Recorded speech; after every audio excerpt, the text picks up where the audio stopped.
In Nigeria, it's decision day for Nigeria's Monetary Policy Committee of the Central Bank of Nigeria.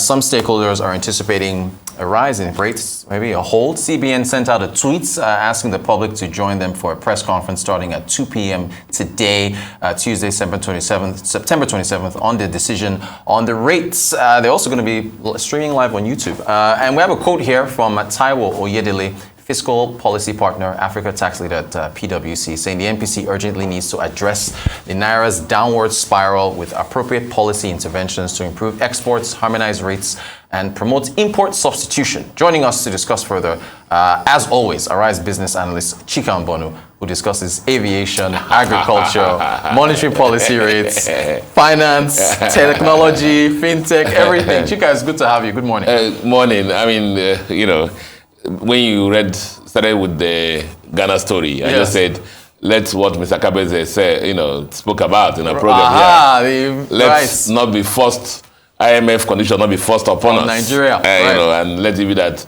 it will be deliberate, But be that as may, MPC started, multiple committee meeting started yesterday. For our viewers, the Monetary Policy Committee is the highest making body of the of money policy in Nigeria, comprising the CBN officials and some other external people, and they meet every 2 months to look at the parameters in the economy, and then make a decision as to the direction of interest rates in the system. The work of central bank basically is actually managing money supply, and so all that. The pronouncements that the central bank governor normally makes at the end of the long speech is that we decided at the following to do the following. One, cash reserve ratio. We have the last. We should put up the last decision that they cash reserve ratio. We decided to do this. Left it at 27.5%. Correct. Liquidity ratio at 30%, and then the major one, the monetary policy rate, which is the lead rate in the economy, they left it at increased it to 14%. 14%, Now, so each time they meet, they have to decide, and of course that's metric window. They decide on those three parameters, and then on what should happen for the next 2 months. Put in a basket whatever the issues that are in the world economy. So what are we confronted with? Basically, that's what are the current conditions? One, we have very high inflation. The highest for a long time now. Headline inflation is about 20.52%. Yes, that's right. Food inflation is 22, hugging 23%. So that's one parameter. GDP growth was reasonable in the last quarter. And what other parameters? Unemployment. The last figure that we had was under unemployment, just about 60%. Poverty capital of the world still. More than 100 million people living below poverty line. And so misery index in the roof, everything negative. So the issue, therefore, is, remember in the past, we said that the CBN was chasing two things, inflation and growth.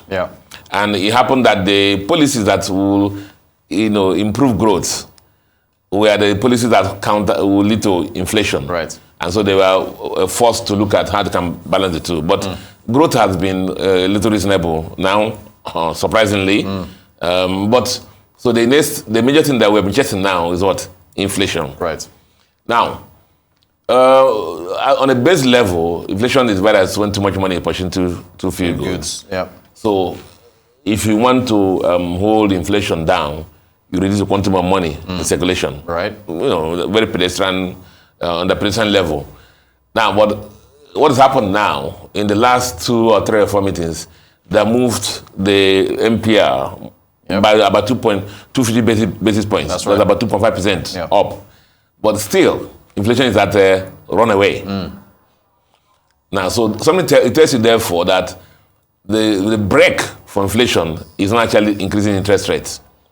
Because the inflation in Nigeria is not driven by actually runaway money supply, but because of the issues on the supply side. And all the challenges that the production system is facing. And so, what will happen, therefore, is this. So what do you think will happen? Would the CBN just close their hands and not do anything. You know, but every economy in the world is raising rates. Raising rates. Yeah. Yeah. Maybe apart from Turkey. Turkey had their own rates already run away, so they're trying to moderate it. Yeah. And the president of Turkey has always trying to intervene in the process, you know, politically. So I think that because CBN has gotten a hold on growth, they will still, for whatever is worth, push up interest rates. Interest rate, okay. You know, maybe about 50 basis points, thereabout. The US moved their own last at 75 basis points. UK 50. UK, everybody's doing something. So I think our central bank will do something. Now, put up the quote. Producer, Taiwo, okay, yes. Can they put up the quote, please? Yes, if they can, the producer, can they put up the quote? I just want to know. You said the MPC, okay. Yeah, the MPC needs to address the Naira's downward spiral with appropriate policy interventions to improve what? Exports. Yeah. Let's to improve export. Yeah. How can CBN improve exports? What are the challenges of export in Nigeria? Now, Nigeria earns its foreign exchange from what? Principally from oil. Yep.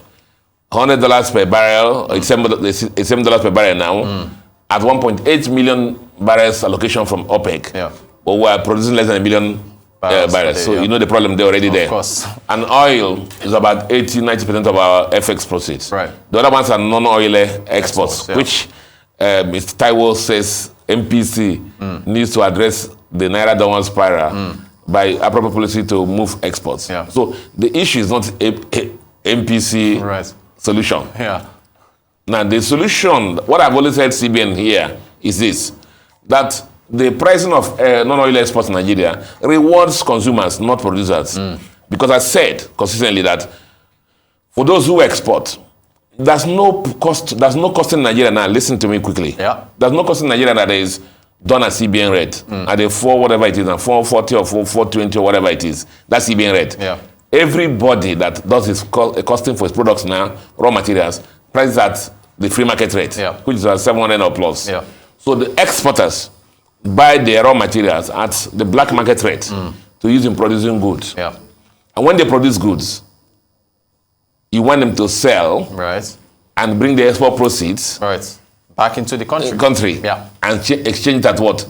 Lower rate of money. Right. So you're rewarding the consumers of the dollars and not rewarding those who are producing the So I think that if the CBN, even though CBN has come there and said in this year initiative of the FTS 200, that they can ask it 5 naira on top of whatever, that's not enough. CBN must find a window that allows exporters in Nigeria, just like they did for diaspora remittances, to chase the near market rates for their export proceeds.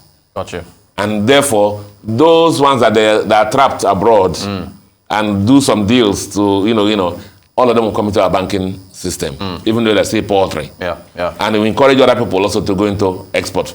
For me, that's the aspect I see MPC doing there. Gotcha. What's another thing there?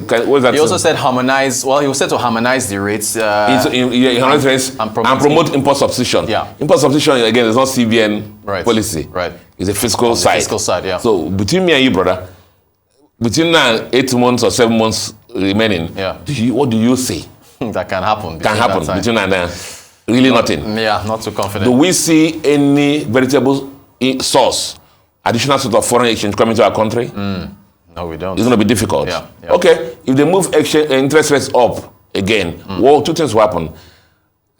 Remember the other markets, they're moving rates up also. So the US investors may just, approximate risk and say, before the attraction is high interest rate in Nigeria, they come in here, put in their money here, convert it to Naira, and then take it out subsequently, but they may never be able to take it out when they want to take it out. So the risk there. Exchange rate risk, So will FPCs be attracted by the increased interest rate, local interest rate? There's a question mark there. But what certainly will happen is that manufacturers in Nigeria, in addition to all the problems they've already had, will now be dealing with higher interest rates. On their loans. So you have additional burden. Meanwhile, all the challenges we have on the supply chain have not been addressed. So the fiscal side has to do something. So the issues between now and end of the May 20-something, is there anything the fiscal side can do? So that we know who to call, not just MPC. MPC has limited tools to use in turning around the economy. For even the economy to turn around, there must be that partnership between the fiscal side. Fiscal side is the politicians in power. Yep. And the monetary policy as implemented by Central Bank of the country, who are supposed to be independent of the politicians. Fantastic. Chika, that's why we have you on to break down these issues for us. We'll see what the decision is later on this afternoon. Arise business analyst Chika Mbonu. Chika, thanks for joining us. Thanks a lot.